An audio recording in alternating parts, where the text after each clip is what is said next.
नमस्कार दोस्तों, स्वागत है आपका बिहार एक्सप्रेस न्यूज में। तो चलिए आपको लेकर चलते हैं आज की मुख्य और ताज़ा खबरें की ओर। इससे पहले आप वीडियो को किस शहर से देख रहे हैं कमेंट में जरूर बताएं और वीडियो अच्छी लगी तो वीडियो को लाइक करके चैनल को सब्सक्राइब जरूर करें।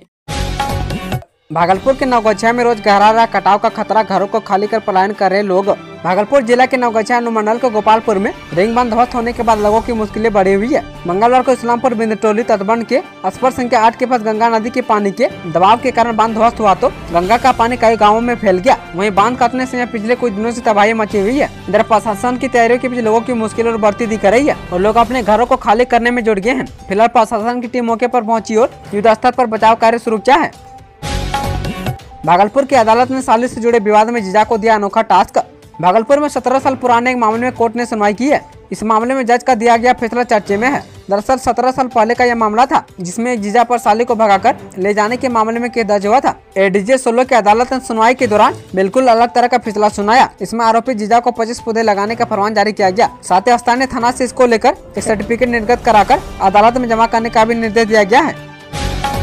भागलपुर शहर में 1.26 करोड़ के 3 काम को मिली प्रशासनिक स्वीकृति। भागलपुर नगर निगम क्षेत्र में 3 महत्वपूर्ण कार्यों की अड़चन दूर हो गई है। नगर विकास और आवास विकास ने तीनों कार्यों की प्रशासनिक स्वीकृति दी है। ये 1,25,97,300 रुपये का काम है। गंगा में डूबे बीपीएससी शिक्षक का 24 घंटे बाद भी नहीं मिला शव। पटना जिले के दानापुर में 24 घंटे बाद भी शिक्षक अविनाश का शव बरामद नहीं हुआ है। हाल सुबह से एसडीआरएफ की टीम ने गंगा नदी में डूबा हुआ शिक्षक का शव खोजने में जुटी हुई है। मृतक के परिजनों ने 5 नाव से फतवा से शव को खोजना शुरू कर दिया है। नासरीगंज घाट से शिक्षकों ने मौन जुलूस निकालकर पैदल प्रखंड कार्यालय पहुंचे और प्रखंड शिक्षा पदाधिकारी के पास पहुंचकर अपनी उपस्थिति दर्ज कराया। वीडियो विशेष आनंद ने बताया कि दियारा में जाने के लिए प्रशासन की ओर से 12 नाव की व्यवस्था की गई है। उन्होंने बताया कि नाविकों के साथ बैठकर दिशा निर्देश दिया गया है। पटना में तेज रफ्तार का कार 2 अलग अलग जगहों पर सड़क दुर्घटना में 3 लोगों की मौत। पटना में 2 अलग अलग जगहों पर सड़क दुर्घटना में 3 लोगों की मौत हो गई है। अभी फिलहाल पटना के नौबतपुर से बड़ी खबर सामने आई है, जहां शनिवार सुबह एक तेज रफ्तार ट्रक ने बाइक सवार 2 युवकों को रौंद दिया, जिससे मौके पर दोनों की मौत हो गई। मृतक युवक की पहचान नीतीश कुमार और पप्पू सिंह के रूप में हुई है। बिहार के 20 जिलों में भारी बारिश का डर, लोगों से सावधान रहने की अपील। राजधानी समेत प्रदेश के अलग अलग भागों में बादलों की आवाजें बने होने के कारण आज कुछ स्थानों पर छिटपुट वर्षा की संभावना है। पटना सहित 20 जिलों में मेघ गर्जन व वज्रपात को लेकर येलो अलर्ट जारी किया गया है। वहीं प्रदेश में मानसून की गतिविधि सामान्य बना हुआ है और अगले 5 दिनों के दौरान अधिकतम तापमान में विशेष परिवर्तन की संभावना नहीं है। दरअसल बिहार बंगाल में बन रहे चक्रवाती संचरण का प्रभाव देखा जा रहा है। इसके चलते 20 जिलों में एक साथ बारिश की संभावना बन गई है और कई जगहों में तेज आंधी चलने के आसार है। वहीं लोगों को सावधानी बरतने के लिए कहा गया है। अरवल के लिए अच्छी खबर, सदर अस्पताल में जल्द शुरू होगी सीटी स्कैन की सुविधा। सदर अस्पताल में सीटी स्कैन की सुविधा जल्द जिले वासियों को मिलने लगेगी। इसके लिए पटना गया जाने की जरूरत नहीं पड़ेगी। स्वास्थ्य विभाग ने सीटी स्कैन मशीन सदर अस्पताल को उपलब्ध करा दिया है। वहीं एक कमरे को मशीन की आवश्यकता अनुसार तैयार किया गया है। सीटी स्कैन की सुविधा सदर अस्पताल में उपलब्ध होने के बाद दुर्घटना में घायल लोगों को सबसे ज्यादा फायदा मिलेगा। दरअसल डॉक्टर सिविल सर्जन राय कमिश्नर नाथ सहाय ने बताया कि सदर अस्पताल में सीटी स्कैन की सुविधा जल्दी प्रारंभ हो जाएगी। इसे इंस्टॉल किए जाने की प्रक्रिया टेक्नीशियन के द्वारा अंतिम चरण में है। वहीं जल्द इसका उद्घाटन होकर आम लोगों को सुविधा मिलने लगेगी। बांका के किसानों को गांव में ही मिलेगी खाद, फैक्ट्री में खुलेगी दुकानें। किसानों को खाद की किल्लत अब झेलनी नहीं पड़ेगी और न ही उन्हें इसके लिए बाजार जाने की जरूरत होगी। किसान अपने गांव में ही फैक्स से खाद खरीद सकेंगे। इसके लिए जिले के सभी 182 फैक्सों में खाद की दुकानें खोलने की कवायद शुरू की गई है। इसके लिए सभी फैक्स के प्रबंधकों को परीक्षण दिया जाएगा, जिसके आधार पर कृषि विभाग की ओर से उन्हें खाद बेचने के लिए लाइसेंस जारी किया जा सकेगा। इसके लिए कृषि विभाग और सहकारिता विभाग को मिलकर काम करने को कहा गया है। बिहार के इन इलाकों में अब शिक्षा विभाग नहीं बल्कि डीएम लेंगे स्कूल बंद करने का फैसला। शिक्षा विभाग के सचिव बैद्यनाथ यादव ने राज्य के सभी जिला अधिकारियों को भेजे एक संदेश में कहा कि आपदा प्रबंधन नियमों के प्रावधानों के तहत डीएम अपने क्षेत्र में बाढ़ जैसी स्थिति उत्पन्न होने पर स्कूलों को बंद करने का निर्णय ले सकते हैं। वहीं पटना जिले के फतवा प्रखंड के रहने वाले शिक्षक का पता लगाने के लिए एसडीआरएफ के कर्मियों को तैनात किया गया है।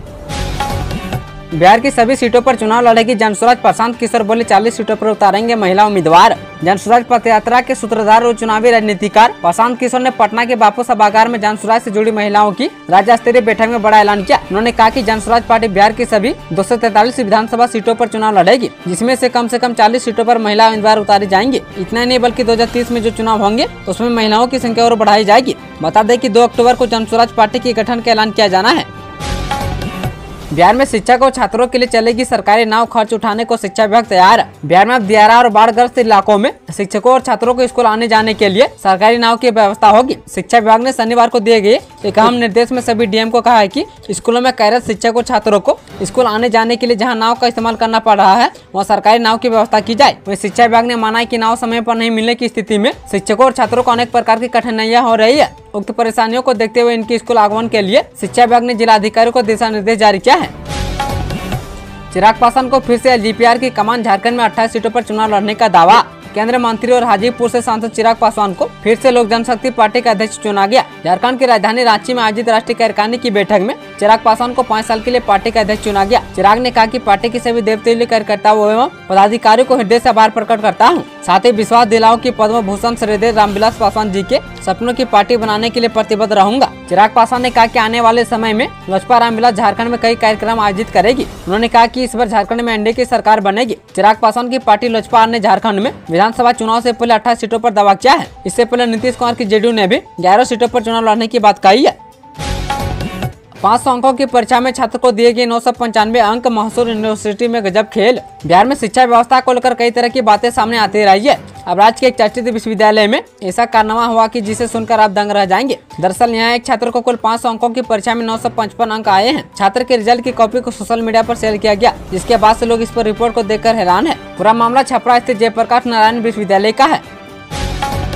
आरोपी संजय राय का पॉलीग्राफ टेस्ट शुरू किए जा रहे हैं कई सवाल। कोलकाता अदालत से अनुमति मिलने के बाद सीबीआई की टीम आरोपी संजय राय की पॉलीग्राफ टेस्ट के लिए रविवार को जेल पहुंची, जहां उनसे कई तरह के सवाल किए जा रहे हैं। टेस्ट के बाद जांच एजेंसी को इस केस में आगे की कार्रवाई करने में मदद मिलेगी। इससे पहले आरजी कर मेडिकल अस्पताल के पूर्व प्रिंसिपल समेत 4 फेलो डॉक्टर और एक वांटिलियर का पॉलीग्राफ टेस्ट किया जा चुका है। गौरतलब है कि कोलकाता के जूनियर डॉक्टर से दरअंदगी के बाद सीबीआई ने यह केस अपने हाथ में ले लिया है। सीएम नीतीश कुमार से अचानक मिलने पहुंचे अनंत सिंह। मोकामा के पूर्व विधायक अनंत सिंह रविवार को अचानक बिहार के सीएम नीतीश कुमार से मुलाकात करने एक अन्य मार्ग स्थित मुख्यमंत्री आवास पहुंचे। दोनों नेताओं की मुलाकात करीब आधे घंटे तक चली। जेल से बाहर आने के बाद अनंत सिंह की सीएम नीतीश से पहली मुलाकात थी। इस दौरान दोनों के बीच कई मुद्दों पर चर्चा हुई। मुलाकात के बाद मीडिया से बात करते हुए अनंत सिंह ने कहा कि उन्हें किसी खास काम के लिए मुख्यमंत्री से मुलाकात की थी और सीएम ने काम पूरा करने का भरोसा दिया है। राजगीर से कोलकाता जाना हुआ आसान, सांसद ने ट्रेन को किया हरी झंडी दिखाकर रवाना। राजगीर से कोलकाता जाना अब सुगम हो गया है। रेलवे ने राजगीर को एक ट्रेन का तोहफा दिया है। राजगीर रेलवे स्टेशन पर रविवार को सांसद कौशलेंद्र कुमार इस ट्रेन को हरी झंडी दिखाकर रवाना किया। निर्धारित समय 1 बजे यह ट्रेन राजगीर स्टेशन से खुली। इस मौके पर रेलवे के अधिकारियों सहित अन्य जनप्रतिनिधि उपस्थित थे। इस ट्रेन के शुरू होने से जहां राजगीर के लोगों का कोलकाता जाना आसान हो गया, वहीं बंगाली पर्यटकों को राजगीर तक लाने में भी यह ट्रेन काफी कारगर साबित होगी।